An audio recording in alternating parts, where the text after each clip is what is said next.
Ces vidéos ne remplacent pas la formation en présentiel, mais en sont le support mieux vivant que les traditionnelles planches d'acupuncture. Les points d'acupuncture sont une réalité mesurable.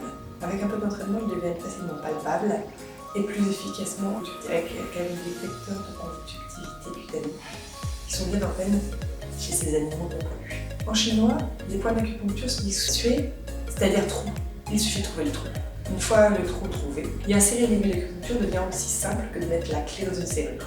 Pour commencer, nous allons regarder les charnières. Nous voici au commencement. Voici Lucky, notre modèle canin. Nous allons repérer les charnières, c'est-à-dire les articulations, le carpe, coude, le genou, le jarret. Pourquoi? Parce que quand on sait d'où l'on vient et où l'on va, il suffit de suivre le chemin comme l'on suit les rails d'un chemin de fer. S'arrêter à la bonne station, c'est trouver le bon point d'acupuncture. Le repérage des points d'acupuncture par rapport à l'anatomie humaine doit tenir en compte que les animaux n'ont pas le même nombre de doigts que nous, n'ont pas la même capacité de préhension, les capacités de pronation et supination chez le chien par exemple sont très limitées. Les charnières. À l'extérieur du carpe, nous allons avoir les méridiens Yang, l'intestin grêle, le triple réchauffeur, le gros intestin. Sur le pli de flexion externe, nous allons avoir 3 petits creux. Le creux le plus médial, c'est le 5 gros intestin, la tabatière anatomique. Le creux du milieu, le creux dorsal, va correspondre aux 4 triples réchauffeurs. Et le creux le plus latéral correspond aux 4 intestins grêles.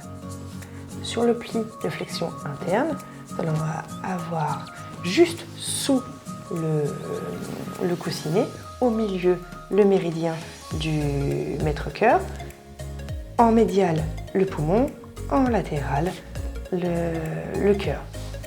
Alors, si nous trouvons les 2 petits tendons fléchisseurs du carpe, au centre, nous avons le 7 mètre-cœur, en latéral, juste de l'autre côté du tendon, le 7 cœur, et en médial, de l'autre côté du tendon, le 9 poumons. Sur le coude, les méridiens Yang vont être en latéral, les méridiens Yin vont être en médial. À l'extrémité, toujours dans le même ordre, gros intestin, triple réchauffeur, intestin grêle. Sur l'extrémité du pli de flexion, le gros intestin. Entre l'épicondyle et l'olécrâne, le triple réchauffeur. Au-dessus de l'olécrâne, l'intestin grêle. 11 GI, 10 TR, 8 IG.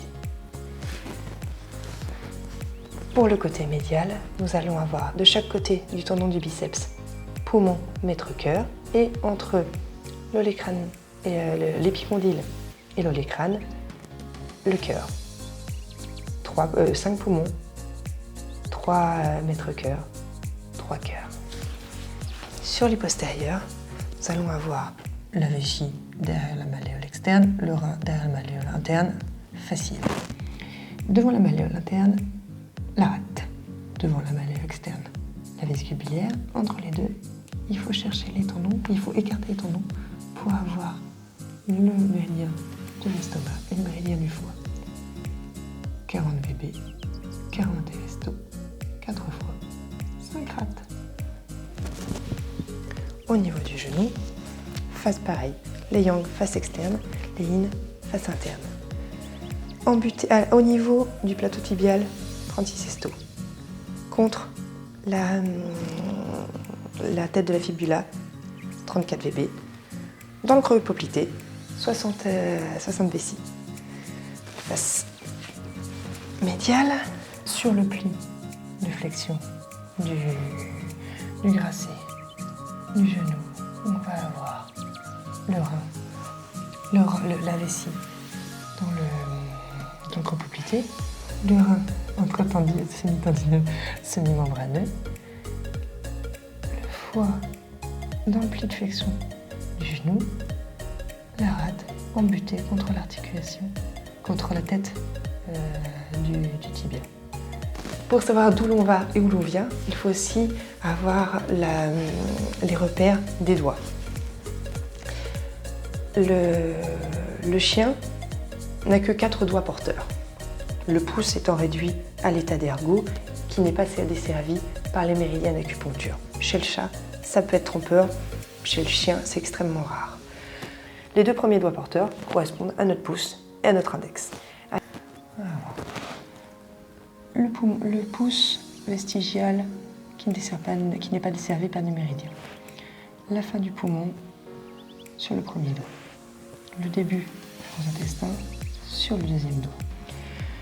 Le 3e doigt porteur va correspondre à l'équivalent de la fusion annulaire majeure.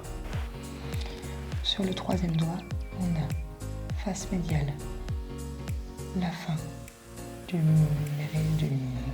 maître-cœur, le début du triple réchauffeur. Et sur le dernier doigt, la fin du méridien du cœur, le début du méridien de l'intestin grêle. Les doigts du postérieur. Le 4e doigt, fin du méridien de vessie. Le méridien du rein commence au creux du gros coussinet, du coussinet principal, au creux du coussinet principal. Le méridien de vessie termine sur le dernier doigt. Le méridien vésiculaire termine sur le 3e doigt. Le méridien de l'estomac termine sur le 2e doigt. Et le premier doigt, on a la rate qui commence côté médial et le foie qui commence côté latéral. Ce sont des points qui sont très faciles à piquer, même si il faut juste être bien dans l'axe de la griffe. Et voilà!